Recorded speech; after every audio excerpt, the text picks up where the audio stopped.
Check out carmarshal.com. The link is in the description. They help support us. The office's Euclid Police dash camera video released to the Fox 8 I-Team. It shows Euclid officers escorting a handcuffed Aramis Spencer from his apartment building last year.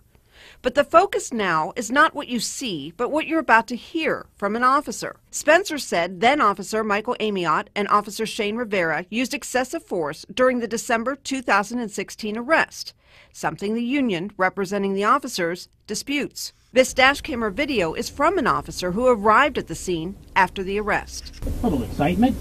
The officer is heard speaking to a fellow officer outside in the parking lot. The two officers were not involved in the arrest, but showed up as backup if needed. What did he have? I know it's an off-duty thing, but said he was trying to take his taser. Yeah.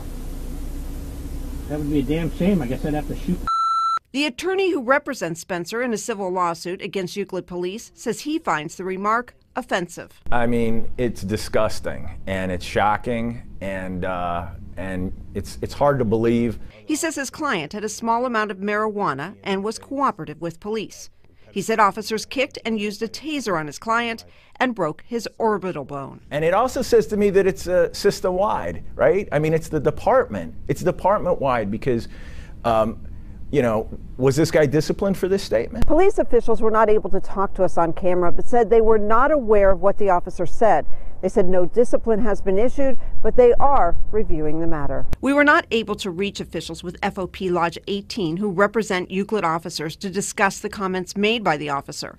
The FOP released a statement earlier this week saying they believe the officer's use of force was justified and that Officer Amiot was hurt during the arrest. Officer Amiot was fired in October after an arrest he made in August was caught on tape.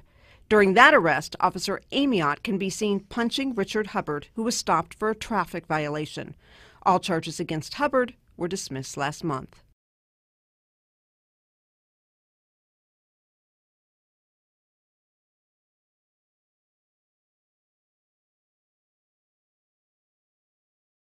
In Euclid, Peggy Gowlick, Fox 8 I-Team.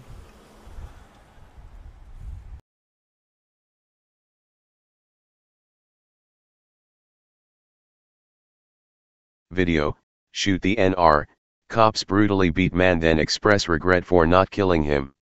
Euclid cops recorded themselves on dashcam video expressing regret because they didn't get to kill a man over a gram of weed, according to a lawsuit and video. By Matt Agarist, December 8, 2017. Euclid OH. Once again, the cops from what is now becoming one of the most infamous departments in the country are in the spotlight. This time, the Euclid Police Department beat a man so severely that they literally broke his face and he had to be hospitalized.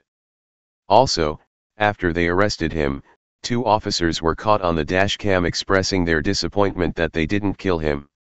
Tensions between police and citizens in Euclid, Ohio have come to a head recently after police killed an unarmed 23-year-old man over a marijuana roach and officers were seen on video pulverizing another man over a suspended license, and, as TFTP reported last week, beating the hell out of an innocent man after mistaking his colostomy bag for a weapon.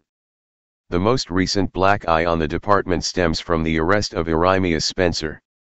Because Officer Michael Amiot and Officer Shane Rivera smelled a plant, they claimed the right to kidnap and cage Spencer in December 2016. According to the police department, who has been caught lying on multiple occasions and beating entirely compliant and innocent individuals, Spencer resisted when they found less than 1 gram of cannabis in his possession. Naturally, they used the claim of resisting to inflict serious harm on Spencer. As the officers were taking him into custody, they claimed he tried to grab one of their tasers, so they proceeded to smash his face in so hard that it broke his orbital bone. Advertisement. Because the two officers that arrested him were off-duty at the time, 2 on-duty cops showed up to bring him in. Their discussion, which was caught on their dashcam, is now the center of yet another investigation into this most brutal and apparently racist department. Read more. Shock report, more Americans killed by police since 9/11 than soldiers killed in war. What did he have? I know it's an off-duty thing, but he said he was trying to take his taser. Yeah, that would be a damn shame, I guess, if had to shoot the nigger, the one officer can be heard saying. I find what this officer said absolutely shocking and disgusting, Spencer's attorney, Paul Cristallo said. To me, it sounds like they are expressing regret that they didn't shoot him, and I think this shows a department-wide problem.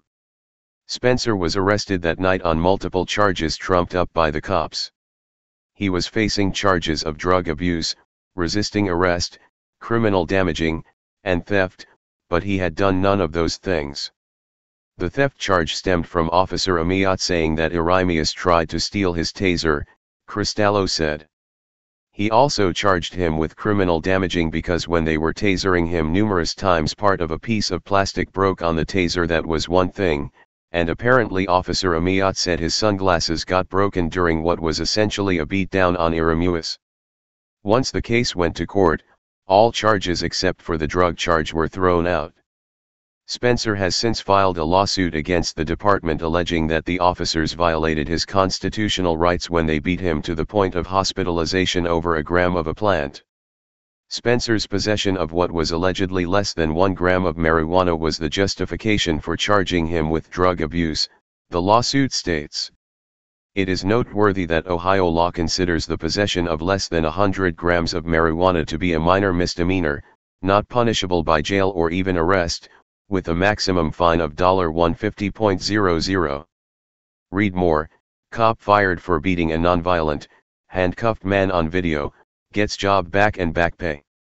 Naturally, the Fraternal Order of Police is standing by its officers, claiming that Spencer having the plant precipitated the force used by the officers. It is extremely frustrating to see the city have to spend resources to defend officers who are lawfully performing their duty and fight to protect the tax dollars contributed by the hard-working men and women who live and work here, the FOP statement reads. To illustrate the laughable support for these officers, Amiot is the cop who was caught on video savagely beating a compliant man during a routine traffic stop. Amiot doesn't only reserve his anger and violence for adults either. As TFTP reported in August, he was also caught on body camera footage beating a handcuffed child. On his application to be a police officer, Amiot said he wanted to be a cop not because he wanted to help people but because he enjoyed the danger/thrill of law enforcement.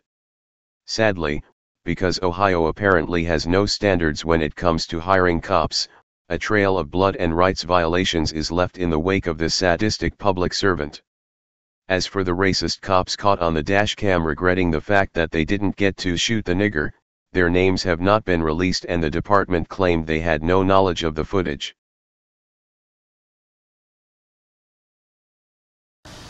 Hey Charlotte County, this is Charlotte County Cop Watch, and I wanted to explain what fair use is.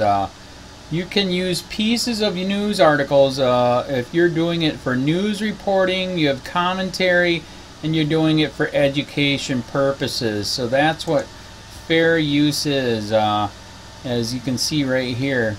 Another reason why I wanted to make this video is to let you know I have just joined with Patreon. A nice thing with Patreon, I make no money on YouTube. They took the money away years ago, and so this is another way to give, and it's a nice thing too because you can give monthly. You can give $1, $5, $10, whatever. I do 4 to 5 hours a day on trying to wake the sheeple up on how corrupt it is and different ways that you can fight the corruption. So Patreon is a way that you can do it, and then of course the old way is still there. Donate to Charlotte County Cop Watch with PayPal or credit card. So keep that in mind. 4 to 5 hours a day. I make no money, but the corruption happened to me and I'm sick of it, so I'm trying to wake people up. But my wife would love it if if we could get some help out there. There's 47,000 subscribers. Just think if each one of you subscribers just gave let's say actually yes, $1 a month. 47,000 subscribers gave $1 a month.